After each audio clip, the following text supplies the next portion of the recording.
So it's the last lecture on Lie group and Lie algebras. And today what we're going to try to do is to classify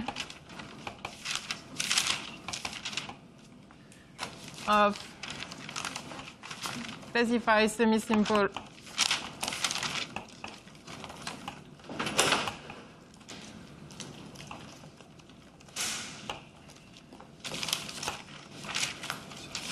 and we see we're going to focus only on a specific case. So first, what is semi-simple Lie algebra? Semi-simple Lie algebra is a Lie algebra which can be decomposed as the direct sum of what we call simple algebra. And a simple algebra is an algebra which does not have any non-trivial ideal. So an ideal is invariant subalgebra. Okay? So, but you don't, yeah, this terminology here is not so important right now for what I'm going to do. It's just to let you know that, indeed, we are not considering all kind of Lie algebras here, but we're specifically, this is going to work for any semi-simple Lie algebra. And even we are going to reduce our work here. So what is the idea? Here, the idea is really to use what we have done again for SU2. And we want to build commutation relation. So we are going to consider G as semi-simple Lie algebra. So another definition of semi-simple Lie algebra, this means that it does not have any abelian ideal. And we want to, what we want to do is to build commutation relation very similar to the one we had for SU2.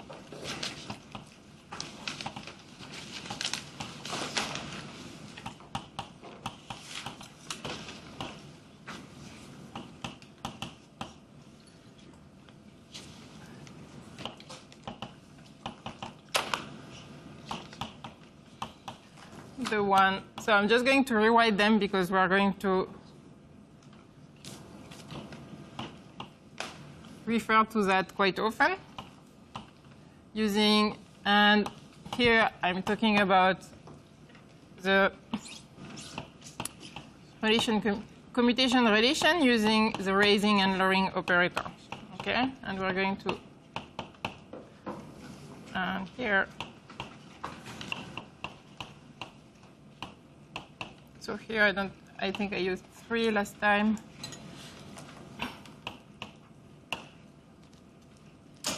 Okay, so what now, and we will see that in fact we are going to focus on what we call algebra with of rank 2, but I'm going to give you right now what this means before. So what is our recipe here? So the step 1, again, is exactly the same thing that we did when we build all irreducible representation for SU2, is to find the maximal set of commuting generators. Okay? So this is the first step.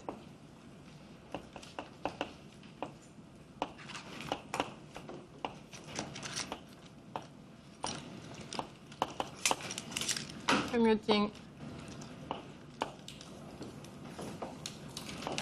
And this is what is going to define the Cartan subalgebra. And I'm going to denote it H. So do you remember for SU2 what was just our Cartan subalgebra? Yeah, we had chosen just, we could only take one generator to form this Cartan subalgebra, and we have chosen J3. So this means, and we said that SU2 was a Lie algebra of rank 1. So what does it mean? What is the rank? The rank is really the dimension of this Cartan subalgebra. Okay, so SU2 was, and here's the rank of your Lie algebra, is the dimension of H here. And so for SU2, the rank of SU2 indeed was 1. That's why we, at some point, we use this maybe in the lecture note, I introduced this notation, A1, to say that it was of rank 1. And so today we're going to focus on, well, everything we are going to do from step 1 and step 2 are going to be valid for any Lie algebra. It's just then at the end, the last step is to use some geometrical intuition to classify the Lie algebra, but here we need then to specify what is the rank, okay? And so in this lecture, we'll work with the rank 2, okay? What else? And in the tutorial this afternoon, you will study SU3, okay? The Lie algebra SU3, and SU3 is also a rank 2 Lie algebra. And here, so I can write a basis for this Cartan subalgebra. So let's say that this big H R. So R here is the rank, it's in the dimension. And so what does it mean here? This means that for any ij, you have that the commutation relation is 0, since it defines the Cartan subalgebra. And here we are going to choose that HR are Hermitian. Okay, we can choose that. So, okay, so then what is the second step? If you remember also from what we did for SU2, now is to find the set of eigenvector that we're going to call E with here alpha of all the H I. So we're going to work in the adjoint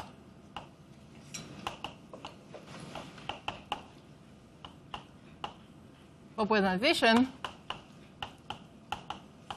So what does it mean exactly? This means that we want to find the E alpha that has the adjoint action of any HI is equal to alpha I, meaning that the E alpha are eigenvectors for this operator. So this can be also written that the commutator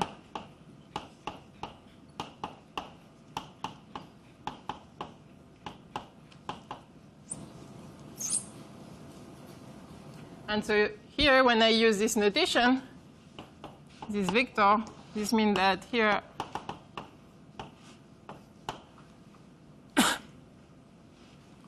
where any alpha I is a real number, and this is what we call the root. These are the roots of the Lie algebra.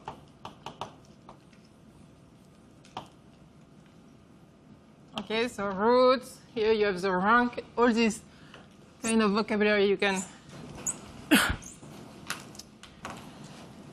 Okay, and so if we recall what we have for the case of SU2, so the equivalent of the HI for SU2 is just the J3 here, okay? And you see that the commutator of J3 with J plus minus give you plus minus J plus minus.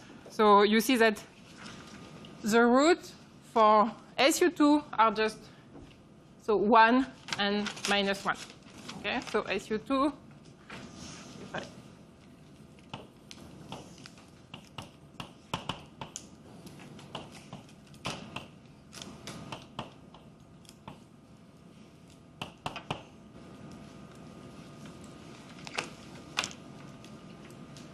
and since we are going to work for rank 2 Lie algebra, we will find that the roots are going to be just vector on a 2D plane.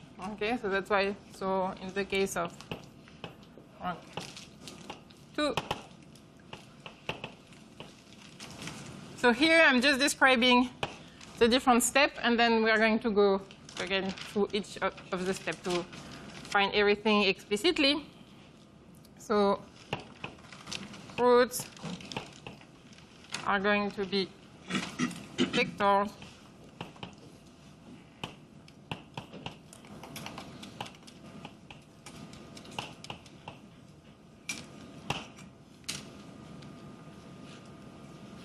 and in the tutorial you will find explicitly what are the roots. So tutorial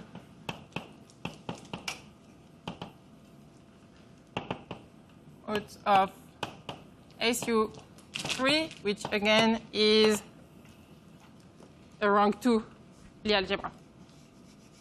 And then step 3,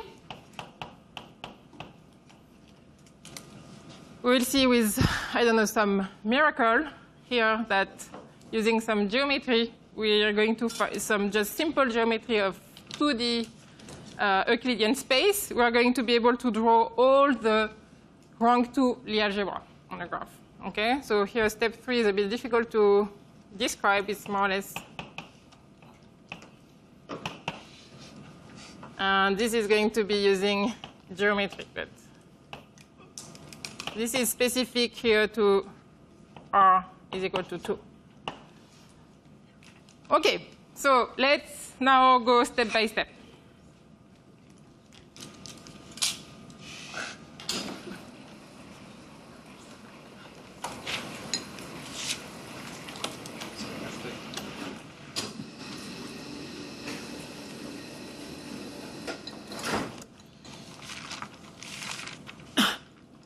So we consider that of course, the first step will be if you have an explicit Lie algebra, then to find explicitly what are these Hi here. Okay, but here we are not going to go explicitly in a given Lie algebra. We want just to consider a rank 2 Lie algebra. So we know that we will have 2 H. Okay.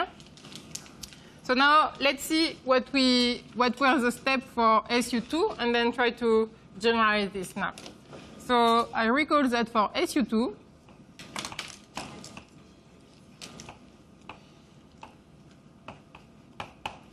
we had that J plus was the adjunct conjugate of J minus. And indeed here, you can show that so the equivalent now of G plus and J minus are this operator E. Okay? So E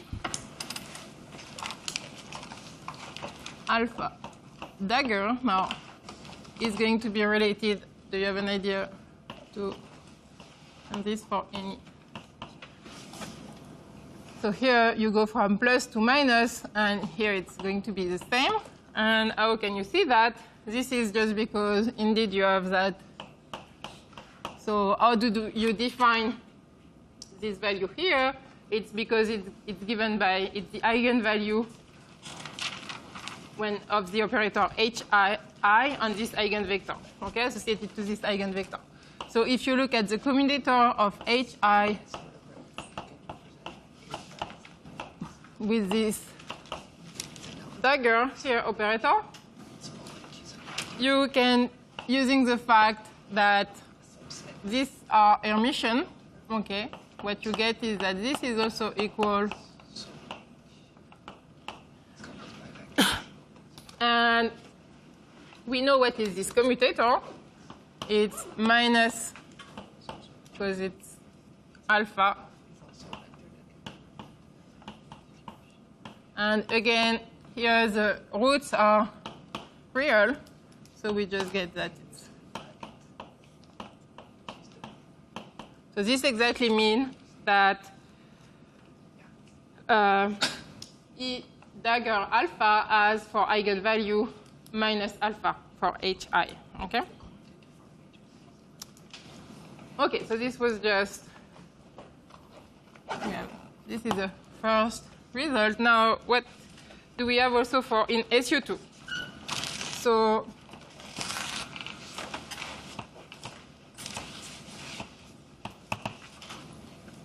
remember that we started with an eigenstate aim for G3, where we had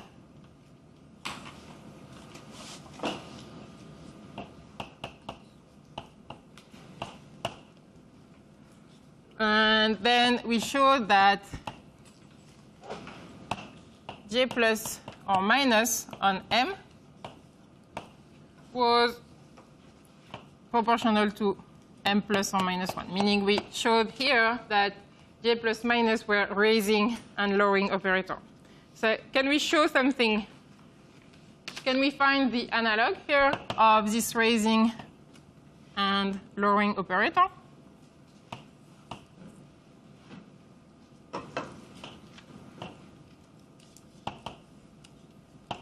And we're going to do exactly the same calculation we did in the case of SU2.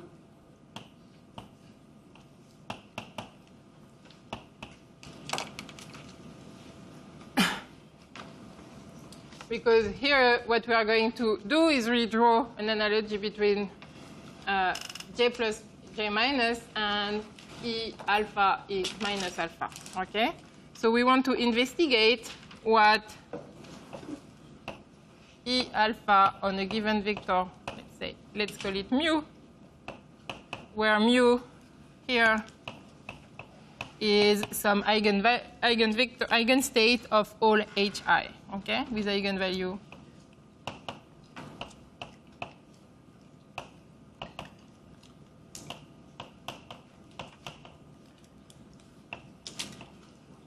all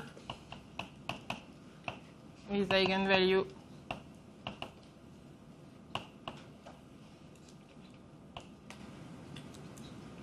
mu I. Okay, so like here we started with eigenvector for G3. Here, since all these hi are commuting, okay, we can find a common basis of eigenstate for all these hi. And so what does it mean here? This means that hi acting on mu is okay, and so now we can do exactly the same calculation we did in the case of SU2, where here now I'm going to apply hi to this vector to see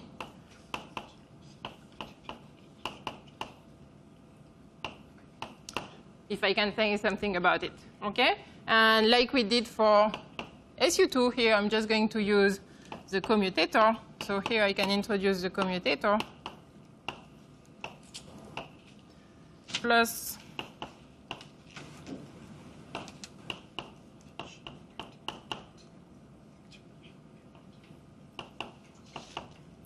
acting on this vector mu. And so now we know that this by definition is equal to alpha E. And here we just get that the action of this is going to act on mu. And then the action of H on mu is by definition mu I. So here you get, sorry, here it's not a vector, it's just the component alpha I. And here we get plus mu I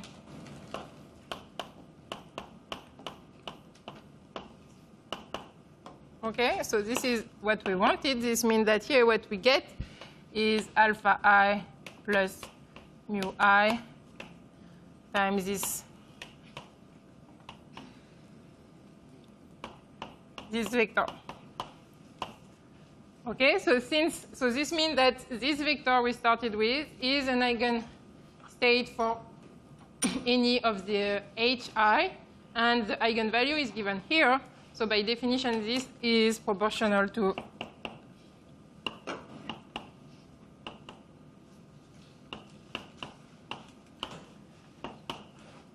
this vector mu plus alpha. So you see that here, indeed, the pair of E alpha and E minus alpha is going to be our raising. So this is the raising operator. Okay, great. So now we have the equivalent of j plus j minus. So now let's try to find really the j3, because here we have the hi, but do something a bit more. In which sense do I have something analogous to j3? So I recall, so from SU2 again, we add that j plus j minus is equal to j3. So now let's investigate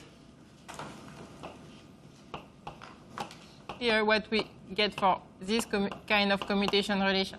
Okay, since we have seen that the j plus j minus now are replaced by this new operator.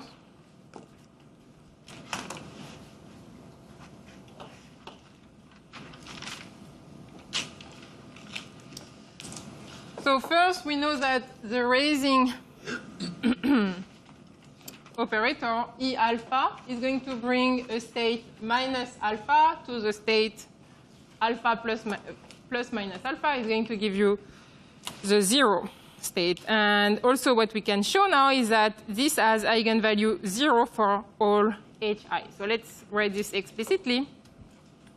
So let's look at, so this commutator can be seen also at the adjunct action of E alpha on this state. And so now let's see what is the action of on this.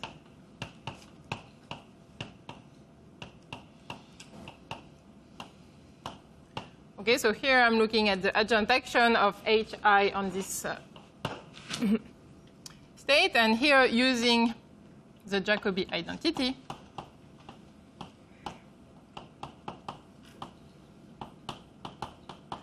this is also equal to, so E alpha with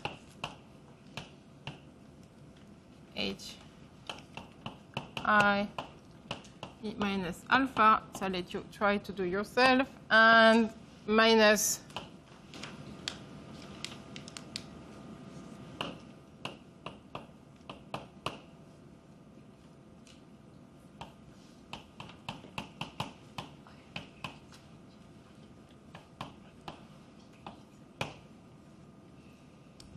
and so can you see why this is equal to 0?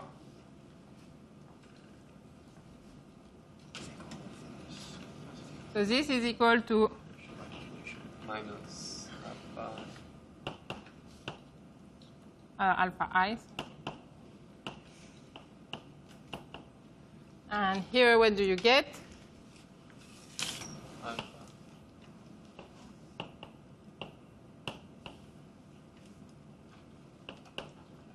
Okay, so let's check that I haven't done any mistake with the sign. So here we get E alpha, E minus alpha with a minus, and here minus, but the opposite way. So this is correct, no? So if you want me to write, it's okay. I don't need to write the last step. Or everyone is okay with that?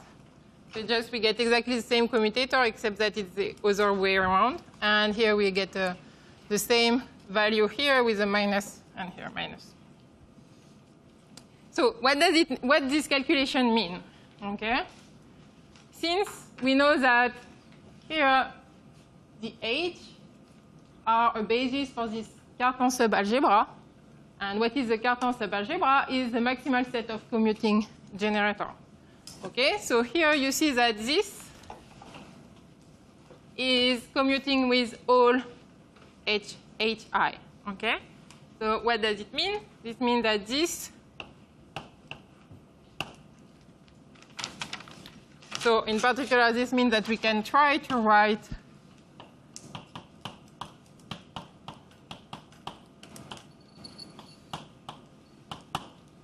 like a linear combination of the basis element, which are this hi here. Okay, everyone is following? Yes, no? Is there a no or? No, that's fine. Okay. Yeah, let me know if you're lost or not, because we are not really at the end yet, okay? So I still need to have you, if you want to understand more or less the conclusion, I need to have you now. Still with me. Okay. So now we want to, what is the next step is to determine what are these is this coefficient, okay? Which are, and then because what is, for the moment, our goal is to try to more or less get an algebra of this form. We see that we will have additional coefficients, but then we can rescale everything. And so once we have done that, this means that inside our Lie algebra, we will have a SU2 subalgebra. And going from that, we can construct any of the Lie algebra. Okay, so here we already have, so this is by definition, we already have this commutation relation, which is like this J3, J plus minus. But now we are looking at the J plus J minus, okay, which is this E alpha, E minus alpha. And so you see that now we need to find what is this, what are these coefficients. Okay, and so for this I need to introduce another ingredient, which is another definition, but that you will, if you're working with Lie group or Lie algebra, we will see quite often is the notion of killing form. So this is a new object that we didn't have to use. Okay, so what is the killing form of a Lie algebra? So it's a symmetric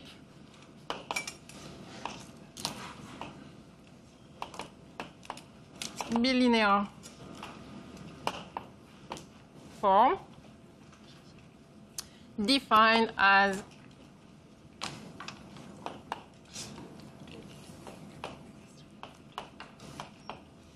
is going to be given by so the trace.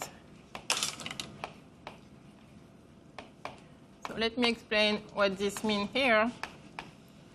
So this is for any x, y in your Lie algebra. Okay. So what do I mean here by, how can you understand this? You can see, this means that here I'm represented, so x and y are just element of my Lie algebra. And then here I'm just saying that I can represent them using the adjoint representation. So then I will get some matrices. So here you can, if you want, it's a simple way to see that just as the trace on matrices, where here is the adjoint representation of these two elements. And in fact, what we are using here, when I'm using already that, in fact, here I'm already representing my Lie algebra element under the adjoint action. Okay, when I'm saying that the commutator, like this, is 0, this means that I'm using the adjoint representation. So what does it mean? And just another important property of that, and then I'm going to give you what are the explicitly the relation for our generator here. So it's also that is defined as that, and it is non-degenerate. And this is in the case of semi-simple Lie algebra. Okay, so it's in the case we are looking at, but just to let you know that in some cases this doesn't have to be true. And then we said that B is an invariant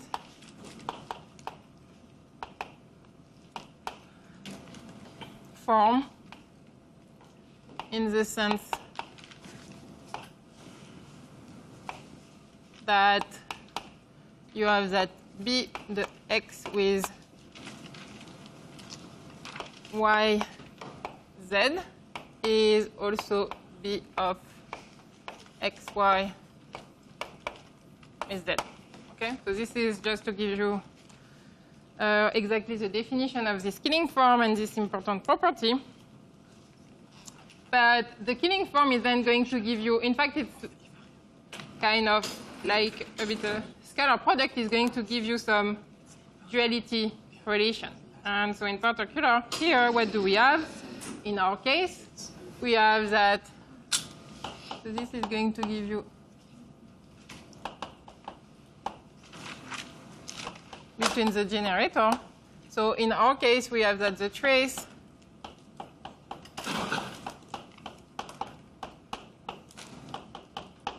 then we have that if we look at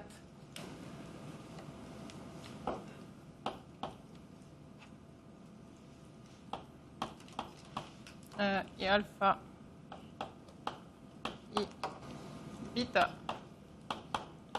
So this is a delta of alpha plus beta. And then you have that the trace with between E and H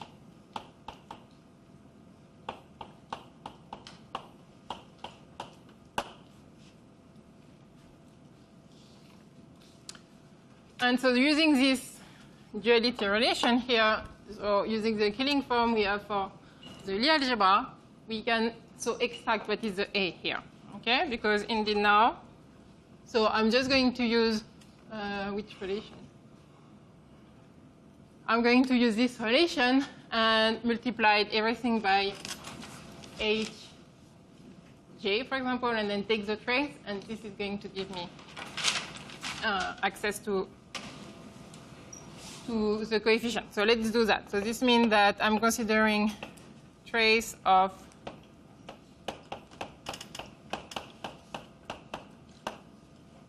so just this side of the equation. So this by definition gives you a delta ij. So this is a I. And then going to the other side of this equation, so I'm using this equation here, you get that this is a trace also of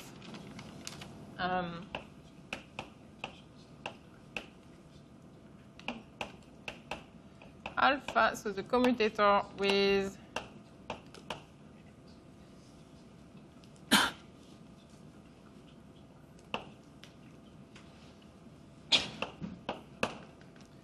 okay, so now let's just expand what this is and then try to see if we have some non-zero term. So this is just the trace of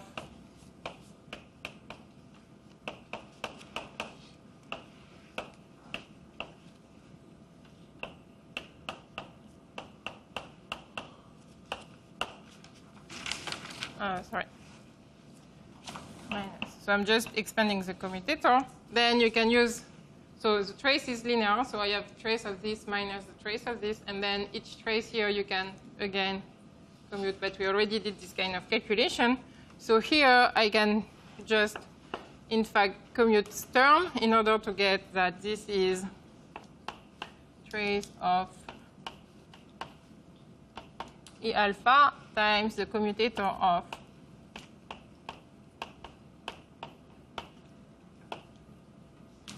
sorry, this is a commutator.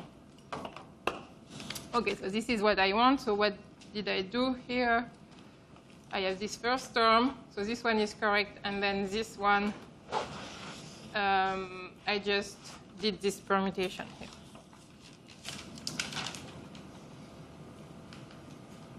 Okay? And then again this one. Okay, so now this, we know what is this commutator, and it's going to give you E minus alpha, so this gives you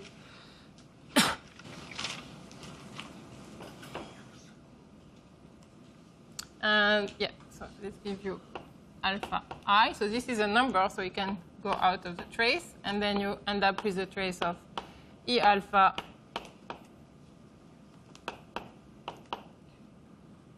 minus alpha, and so this is exactly 1, so we get alpha I. Okay, so what here can we conclude here is that the commutation relation between P alpha here is, so the scalar product of A, where H here, when I call H, is really this, all the operator.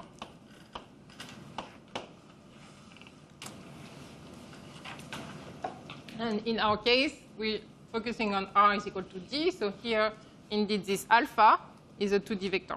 Okay. So if we add, so this is our relation, commutation relation. I can remind you. So we also add that this one are all 0, and we add that HI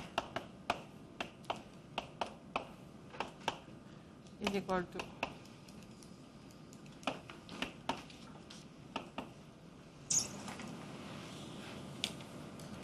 so now we have something quite similar to the commutation relation we had for SU2. Okay? In fact, to get to exactly the same, we just need to do some rescaling of our generator and define to get exactly SU2. So this is what we're going to do now, just rescale our generator. So any questions here? And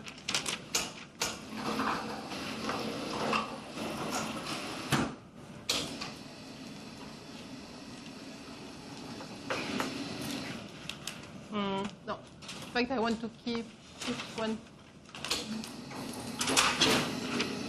Okay, I'm going to keep the first blackboard just because I want to keep SU2 to know what we are looking for.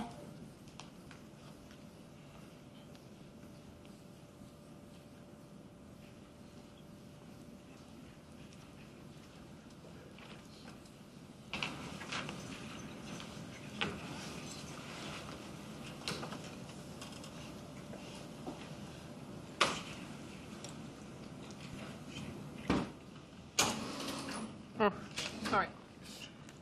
Okay, so let's try to rescale.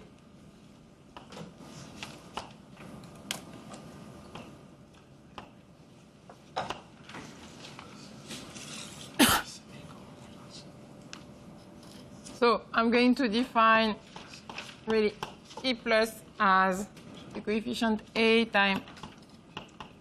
We have seen that this is anyway the analog of the raising operator. Then I'm going to rescale the same way the lowering operator. And I'm going to call E3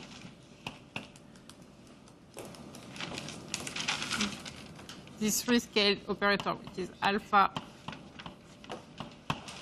dot H here. And then we demand that they form a SU2 algebra.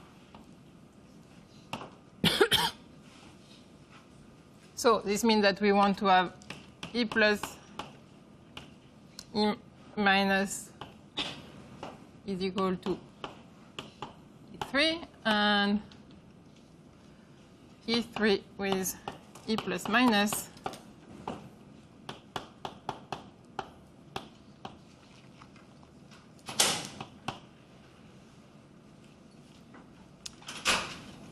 so you just have to look a bit carefully, but it's not very hard to get that we need to define B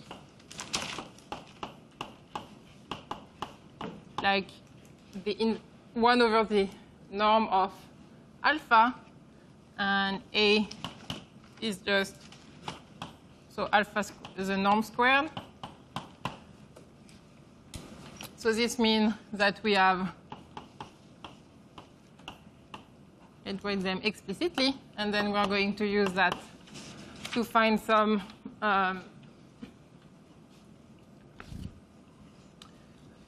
condition, restriction on what are the allowed routes, okay? So E3 then is, where is E3? So it's with B.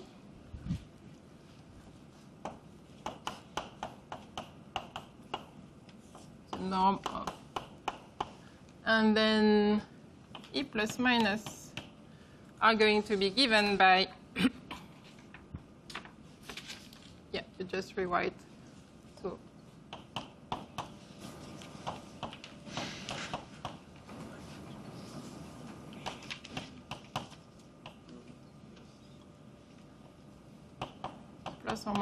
plus or minus alpha.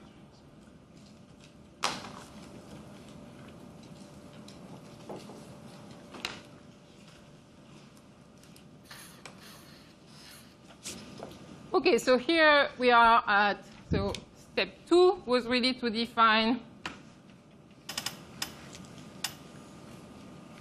the eigenvector. Okay, so here we have our eigenvector, and for a given root, the associated E alpha is unique. Okay, so I'm not going to show it here. But so now, how can we classify our Lie algebra? Okay, meaning can we draw all the allowed? So here we're going now to focus on rank 2. So this means that indeed this is a 2-dimensional vector. Okay, to try to get all the rank 2 Lie algebra, semi-simple Lie algebra. Okay, so how do we do that?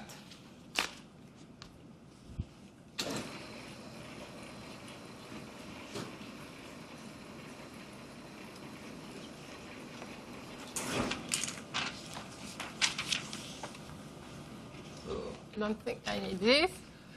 So now we're really going to use some. No, it's a bit like for SU2 at some point, we add to. So once we have this, we add this vector Jm. Okay, we had to see if we had some condition on the J and on the M parameter. Okay, if they could take any values or not. And here it's a bit this consideration that we're going to get. And this is going really to constrain the number of Lie algebra we can have when it's rank 2. So here it's going to be step 3. And we're really going to do, to see what does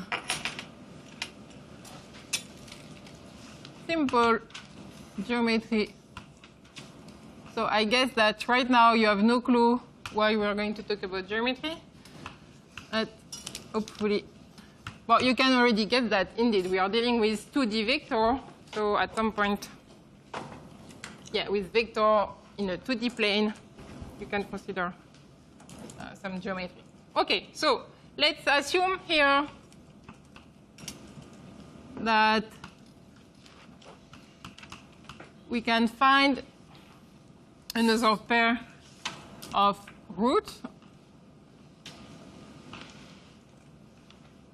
and see if we get any restriction of this on this other pair. Okay.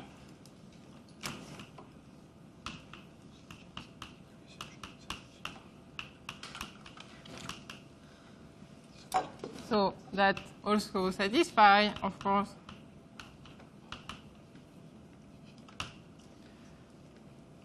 that the eigenvector of the Hi.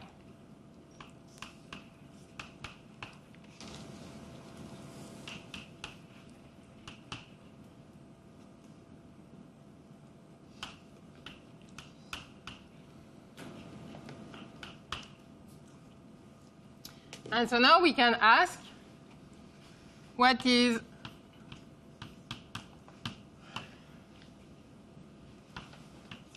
E3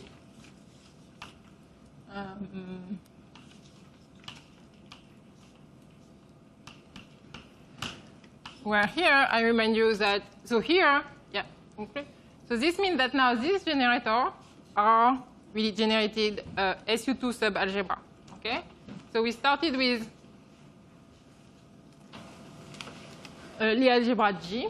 Here we didn't even specify what was, for the moment, the rank of the Lie algebra, and we found that inside we can characterize a subalgebra SU2.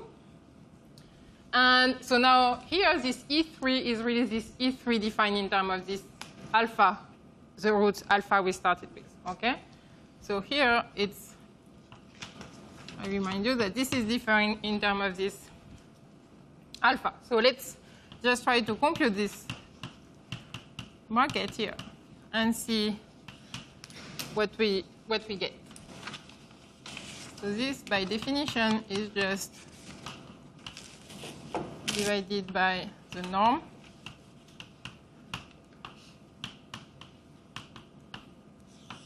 But so since this H,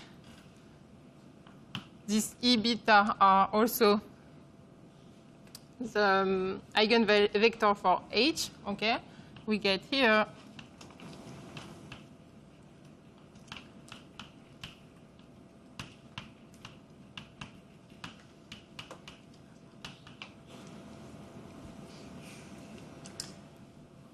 and so here, since E3 really plays the role of J3, okay, of our generator in SU2, this means that this here eigenvalue can only be have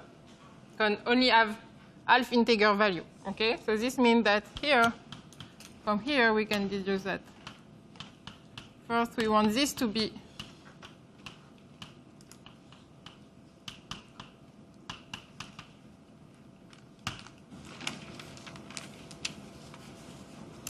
so now let's see what our raising and lowering operator are going to tell us. Okay, we'll do to this new eigenstate of H. So this was the first point. So now let's see what the raising operator E plus will do to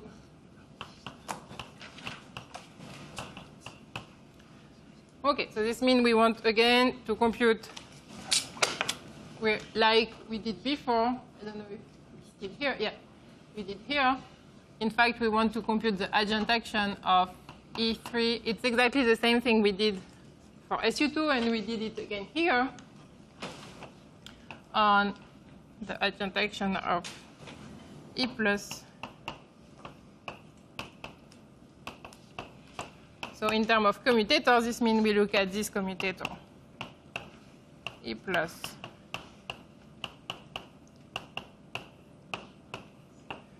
and here again using Jacobi identity.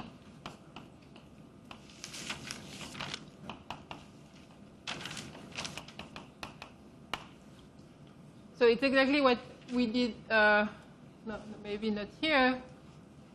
But so for SU2 to see that we wanted to see that J plus M was proportional to M plus 1. Okay, so to this vector we applied J3 to see that indeed this was an eigenvector of J3 with eigenvalue M plus 1. Okay, so here we want to see what is the we want to see that this vector is an eigenvector of A3 and see if we can say something about the eigenvalue, meaning that here, indeed, we are expecting that this is our raising operator. So we get something beta, I guess, here. This depends on alpha, so we're going to get beta plus alpha, meaning that this has to be proportional to E beta plus alpha. Okay? So here, just let's do first the calculation, but it's really the same calculation that we did here to show that J plus M was indeed M plus 1. Okay? So now using Jacobi identity, I can rewrite everything with E plus, and I want to keep E3.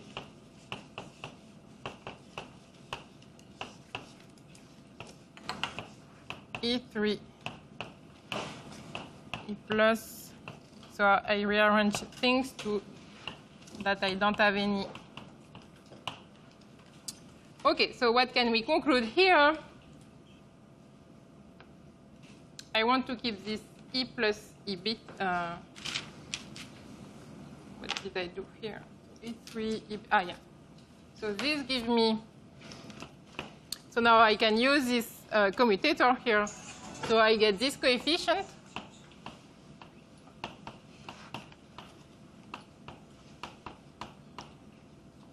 Okay, just expanding, writing explicitly the value of this commutator.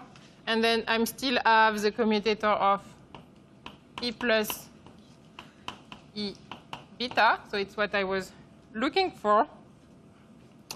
And then here, what do I get? I know that E3 E beta by definition is the commutator is equal to 1. So this is plus. So it's plus 1 E plus. Okay, so this gives me E plus.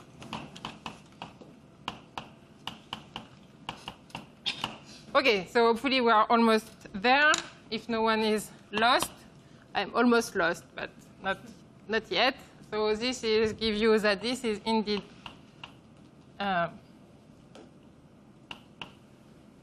beta divided by plus 1, and then you ended up with E plus.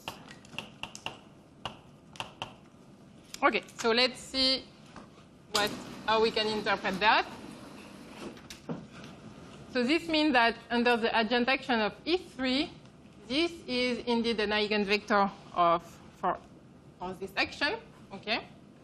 And the eigenvalue is given by this. And so this means that indeed this has to be, we have seen that E3 with a given E beta give you this eigenvalue. So here, this means that indeed we need to, so here, and this can be, so let me just rewrite this term. So this is also alpha dot beta plus alpha.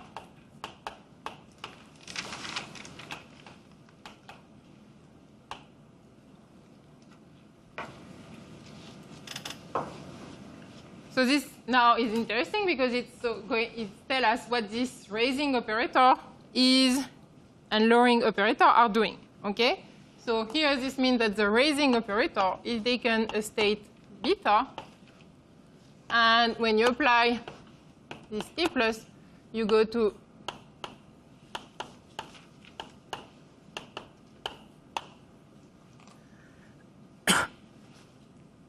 and of course, you can go the other way around.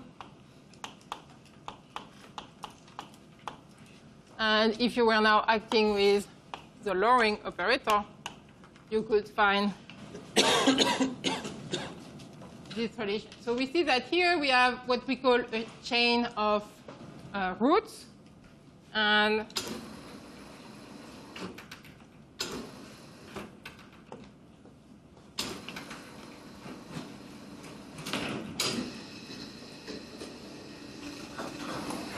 so this is what we call an alpha chain of roots going through beta. And we know that the associated E beta prime, with beta prime being part of this alpha chain through beta, constitute a basis for SU2 with the generator E3 and E plus minus. Okay? So here,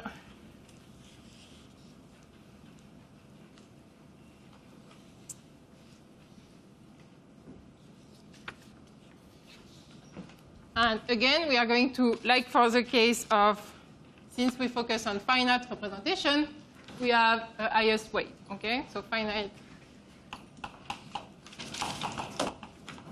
representation. We also have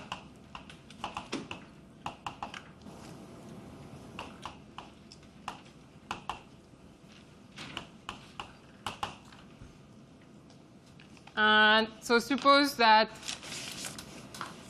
starting from beta to go to this highest weight, you need P steps of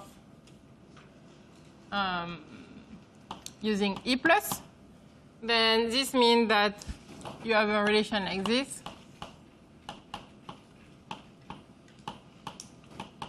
Plus P has to be equal to J. And if we need, starting again from beta, but using now the lowering operator to go to the lowest state, the lowest weight, we need few steps. So this means then now that we have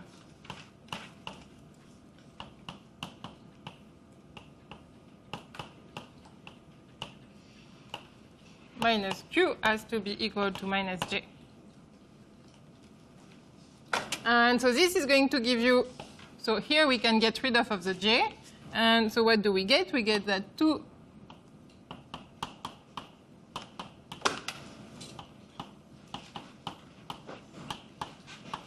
P minus Q is equal to 0.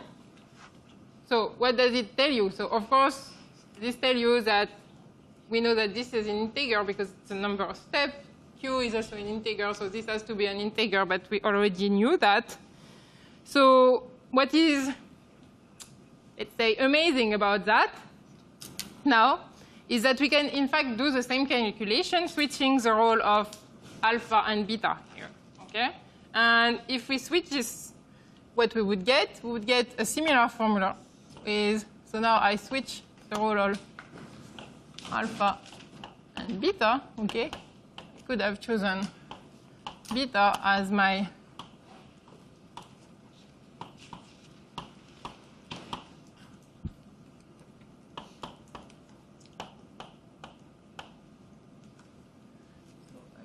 P.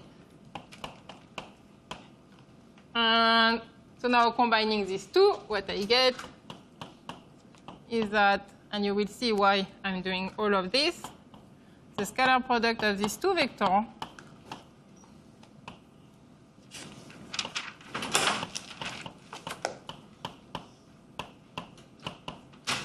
is equal to, so P minus Q times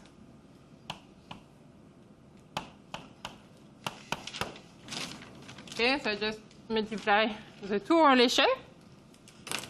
And so why is this really amazing now? Can you tell me what is that geometrically? Do you see what it is?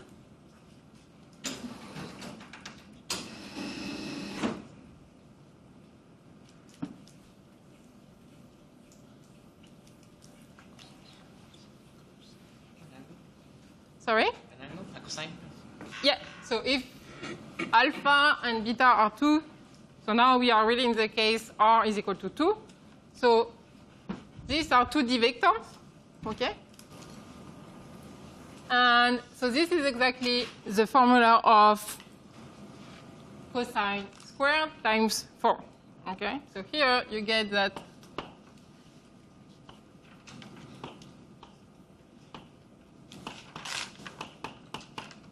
where here it's really, this angle is really what we call, yeah, we have 2D vector, alpha, beta, so this is the theta, is equal to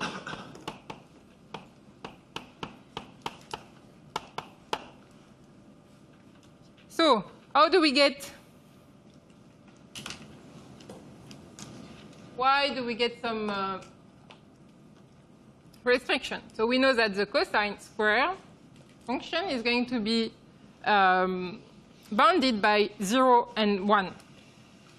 So with this new table, knowing that this has to be also integer, in fact, you can only have few value for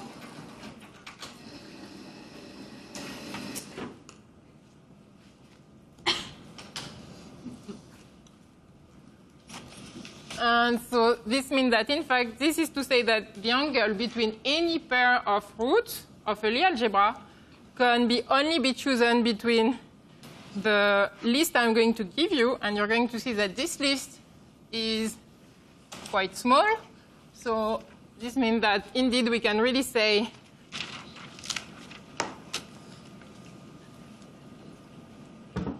starting from a given root, we have access to all the Lie algebra. So let's see what is this table. So now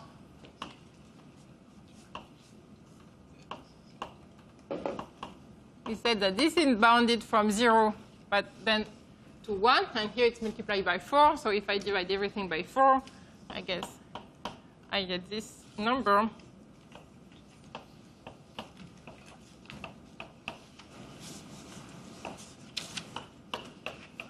Yeah. So, and this corresponds to an angle of pi over 2. Then here you get pi over 3 and 2 pi over 3. Here you get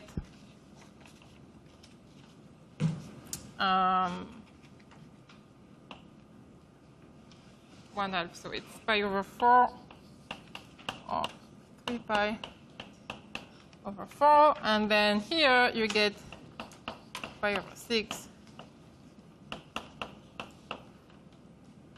And here, of course, 0 or pi. Okay, so you see that you have, now what does it mean? That means that the angle between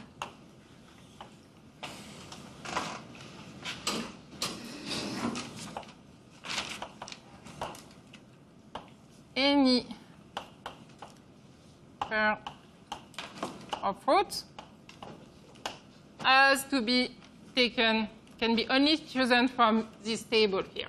Okay, has to be one of this value. And this turns out to be a strong enough constraint to be able to sort all possible Lie algebra. So this means that now, in the case of r is equal to 2, we are ready to just classify the rank 2 Lie algebra just by drawing the roots. Okay? And so this is what we're going to do in a second. But before, I just wanted to come back on what we have there. So here, really what we have, so this means that this set of roots, so let me maybe write it here. No, not here.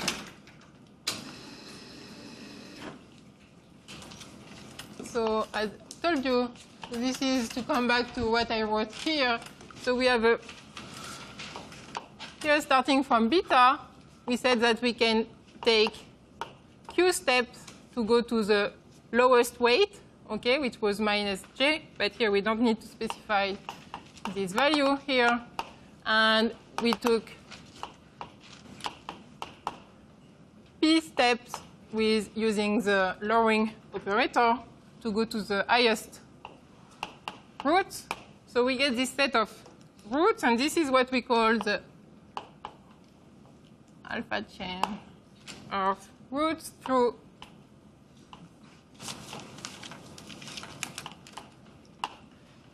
beta. And here the result is that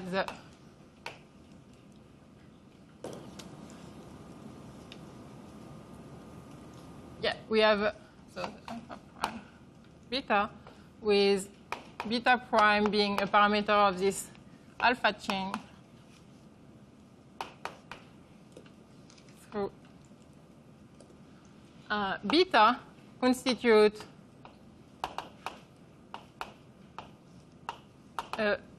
SU2 Lie algebra with the basis given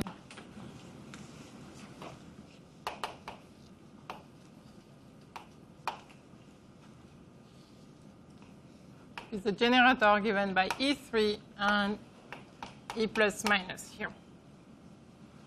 Okay, so you really see that indeed we can have a SU2 subalgebra. Okay, so let's go back to this now and see. So I'm just going to give you to show you some of the drawing, and then you're going to work on that during the tutorial to hopefully make things a bit more clear. So during the tutorial, you're going to start with SU 3, which is a rank 2. And you're going to determine which bases you can choose, what are the HI you can choose, okay? And then try to find the E alpha, okay? And find all the roots of this Lie algebra and see that indeed the roots can take are related to this value here, okay? So here, so if we start by just focusing on, if we draw something, so here at the middle we have the H1 and H2. So now just let's look at the angle pi over 2. Here this means that if we have an alpha, then beta is going to be here. And of course we have then the minus alpha and the minus beta. And it turns out that this is going to describe Lie algebra for SO4, which can be really seen, and this can be shown easily, knowing that indeed for each root you have a SU2 Lie algebra. In fact, here you have 2 orthogonal SU2 Lie algebra. So indeed here what you have is a direct sum of 2 SU2 Lie algebra, which is represented by these 2 roots being orthogonal here. And so just to specify, this is really a generic result, meaning that any semi-simple Lie algebra can be decomposed as a direct sum of simple Lie algebra. And we know that here, SU2 are simple Lie algebra. Okay? Then if we look, so here it's when you look at the angle y is equal to 2, you have this kind of drawing for the roots. Now, if we look at just the other case, by 2, 3, you end up with now this kind of drawing where you have so the alpha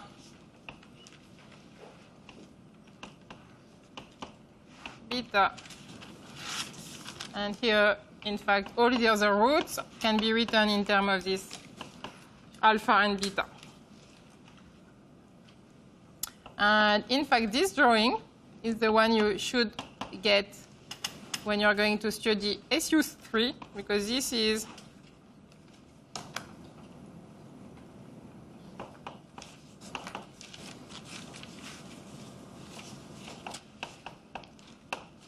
and this gives you SO3. Then if you look at the angle pi over 4, you will get, in fact, SO5, also known as B2, and then you also have this angle, so pi over 6, and then you will get a bit weird groups, which is called G2. Okay, so from here, so let's try to, from here, this angle, you just get SO4. Here, it will give you SO3. Here, it gives you SO5, which is also sometimes written, I think, B2. Yeah, and this one is a bit weird, and it's G2. So these are all the rank 2 Lie algebra that you can get, okay?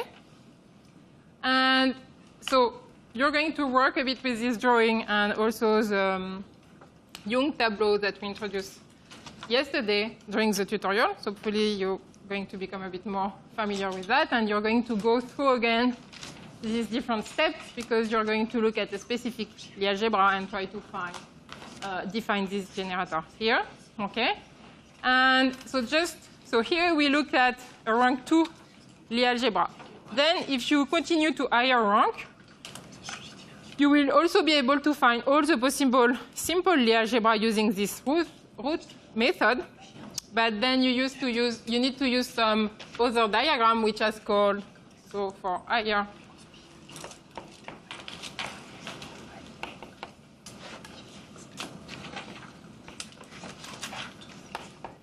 So maybe you already seen this Dinking diagram. And this Dinking diagram looks a bit like, do I have an example here, or I haven't take one? But in the so what is important, so you can look at maybe the geologic references if you want to know more about that. And here, what we are going to represent is what we call only the simple roots. So what are the simple roots? So you see that here on this diagram and this diagram, I only have two simple roots, which are alpha and beta. Two positive simple roots. Sorry. And in the Dinking diagram, if you take all simple roots, so also the negative one. So what are the simple roots? This means that there are the roots that you can, then all the other roots can be written as a linear combination of them. Okay? So you see that, and here the number of positive simple roots is equal, so you can guess, here we have only 2, and we were working with rank 2, so it's equal to R. So you see that as soon as you're going to increase the rank of your Lie algebra, everything is going to become, of course, much more complicated, since you will have much more positive simple roots, and you know that the simple roots does not give you all the roots you have, then you can have linear combination of these roots. Okay? So of course things are going to be a bit more complicated. And yeah, so this is what I wanted to tell you about how to classify semi-simple Lie algebra. We are going to work on an explicit example this afternoon. So have a look, think about it, and of course during the tutorial we can, or you can, if you have questions now, you're welcome. But it seems that maybe it